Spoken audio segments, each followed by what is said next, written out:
নমস্কার বন্ধুরা, কেমন আছো সবাই? আশা করি সবাই ভালো আছো। অনেক দিন পরে আমার কিচেনে আজকে রান্নার ভিডিও দেব এঁচোড় চিংড়ি। আর এঁচোড় চিংড়ি রান্নার জন্য তো কাঁঠাল লাগবেই, তার জন্য আমি আমাদের গাছ থেকে কাঁঠাল কাটতে যাচ্ছি। ভিডিওটা দেখতে থাকো আর দেখে সাবস্ক্রাইব অবশ্যই করবে, লাইক কমেন্ট শেয়ার করবে। কাঁঠাল গাছটা কেমন ছিল কমেন্ট করে জানিও। দেখো কাঁঠাল কাটছি আমাদের গাছের থেকে, দেখো কতগুলো কাঁঠাল হয়েছে, সুন্দর কাঁঠাল গাছটা। কোনটা কাটবো বলো তো? দেখো কত কাঁঠাল হয়েছে, আমি এই কাঁঠালটা কাটবো। দেখো আমি দাঁড়িয়ে দাঁড়িয়ে কাঁঠাল কাটছি, নিজেদের গাছের কাঁঠাল। কত সুন্দর কাঁঠাল কেটে নিলাম, সুন্দর কাঁঠালটা। আমি কাঁঠাল কেটে নিয়ে আমার কিচেনের দিকে যাচ্ছি।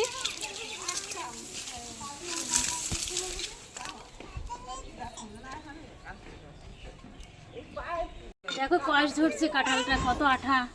এই দেখো চিংড়ি মাছ দিয়ে আমি কাঁঠাল চিংড়ি রান্না করবো, এঁচোড় চিংড়ি। এবার কাঁঠাল কাটা হয়ে গেল, আমি চিংড়ি মাছটা কেটে নেব।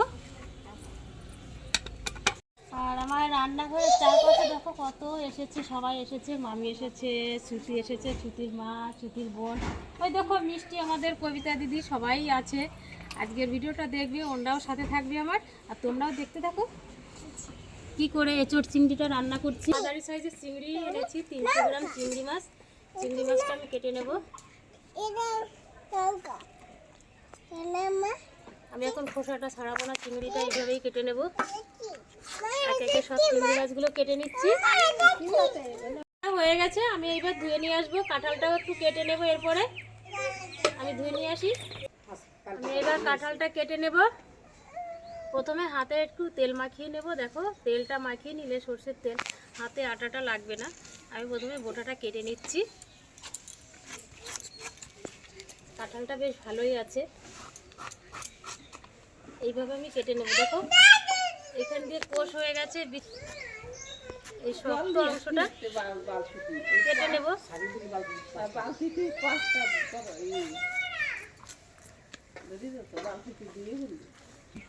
দেখো কাঁঠালটার খোসাটা ছাড়িয়ে নিয়েছি আমি এইভাবে। আর এইভাবে পিস করে করে কাটবো, একটু বড় বড় সাইজ কাটবো, মানে ছোট হবে না, বড় হবে না, এইভাবে কেটে নেব। এইভাবে কেটে নেব। এইদিকে আমি আলুগুলো কেটে নিচ্ছি। দেখো ছুলে রেখেছি আলুগুলো, আমি এইভাবে কেটে নেব। আলুগুলো এইভাবে কেটে নেব, কেটে জলের ভিতর রাখছি।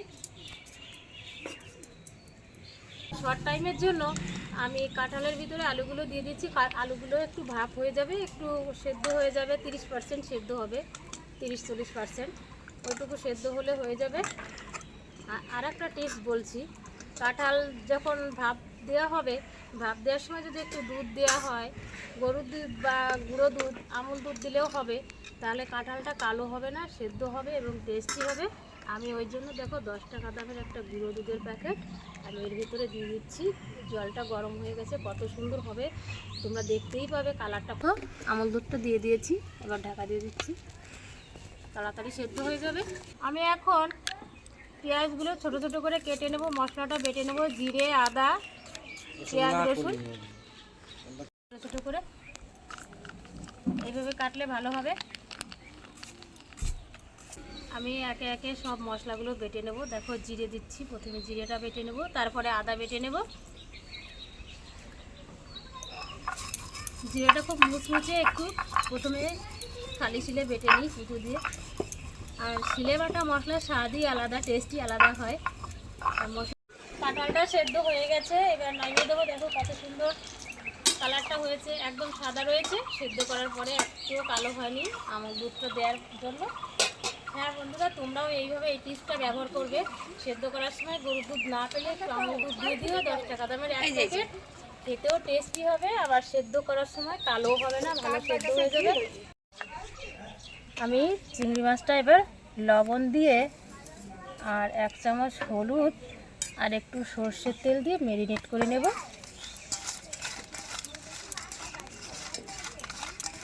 ম্যারিনেট করা হয়ে গেছে, এখন আমি তেল দিয়ে দিচ্ছি।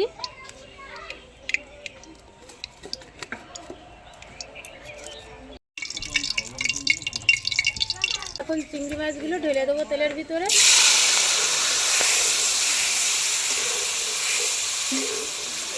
আস্তে আস্তে উল্টে পাল্টে ভেজে নেবো। চিংড়ি মাছটা বেশি কড়া করে ভাজবো না, কড়া করে ভাজলে চিংড়ি মাছের টেস্টই পাওয়া যাবে না। নরম করে ভেজেছি, কড়া কড়া ভাজেনি। আমি তেজপাতা আর শুকনো লঙ্কা ফোড়নে দিয়ে দেবো। পেঁয়াজ দিয়ে দিচ্ছি।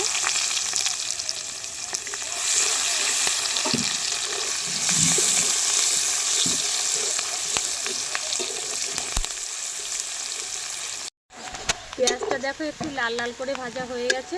এখন আমি একে একে সব মশলাগুলো বেটে রেখেছিলাম সবগুলো দিয়ে দেবো। জিরে বাটা দেবো প্রথমে,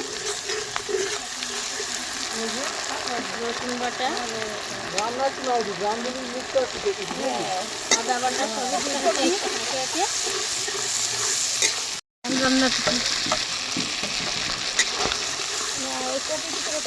এবার হলুদ গুঁড়ো দিয়ে দিচ্ছি,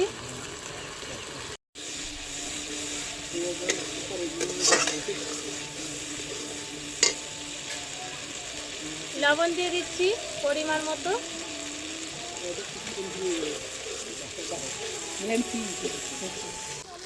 কাঁচা লঙ্কা বাটা তো দিয়েছি, কালারটা আসবে না, তার জন্য কালারটা আসার জন্য আমি একটু কাশ্মীরি লঙ্কার গুঁড়ো দিয়ে দিচ্ছি, কালারটা ভালো আসবে।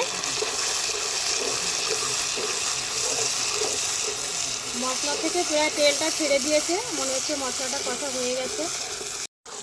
দেখো তেলটা ছেড়ে দিয়েছে মশলা থেকে, মশলাটা কষা হয়ে গেছে, সেন্টও খুব ভালো বেরিয়েছে। আমি এবার আলু সেদ্ধ আর যে এঁচোড়টা সেদ্ধ করে রেখেছিলাম সেটা দিয়ে দিচ্ছি ভিতরে, দিয়ে ভালো করে নেড়ে চেড়ে নেব।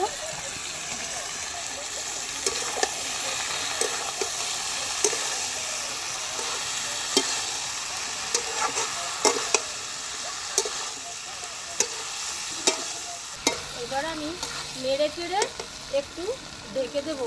ঢেকে দিলে আস্তে আস্তে যেটুকু বাকি ছিল সেদ্ধ হতে সেটুকু সেদ্ধ হয়ে যাবে কষার মধ্যে। তারপরে একটুখানি জল দিয়ে দেবো।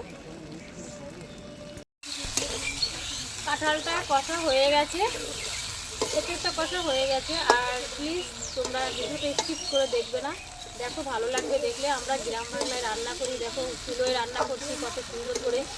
তোমরা কাঁঠালের ইঁচড় কষা হয়ে গেছে, এবার আমি জল ঢেলে দিই, অল্প পরিমাণে জল দেবো। কষা হয়ে গেছে, বেশি জল দেবো না। বন্ধুরা এই দেখো আমাকে ভাষায় কথা করছি, মনে কিছু করবা না, মধ্যে একটু দিয়ে দিলাম। আমরা বাঙাল ভাষায় কথা কই, গ্রামের মানুষ তো, মনে কিছু করো না, একটু কমেন্ট করো ভাষাটা কেমন হলো। জলটা দিয়ে ঢেকে দেবো, একটু ঢাকা দিই। এবার চিংড়ি মাছগুলো এরপরে দিচ্ছি, ছড়িয়ে দিচ্ছি, একটু ছড়িয়ে দিয়ে নেড়ে চেড়ে নেব।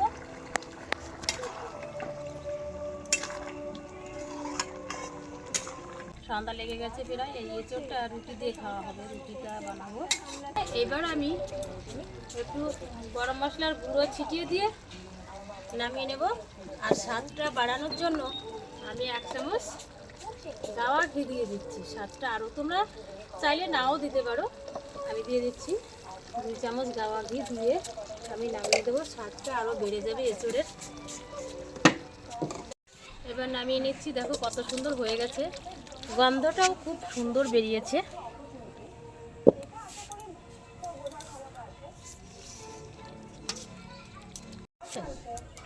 দেখো এঁচোড়টা রান্না হয়ে গেছে, কত সুন্দর হয়েছে, কালারটাও সুন্দর এসেছে। বন্ধুরা ভিডিওটা তোমরা দেখো আর সাবস্ক্রাইব করো, কমেন্ট অবশ্যই করো, ভিডিওটা স্কিপ করে দেখো না।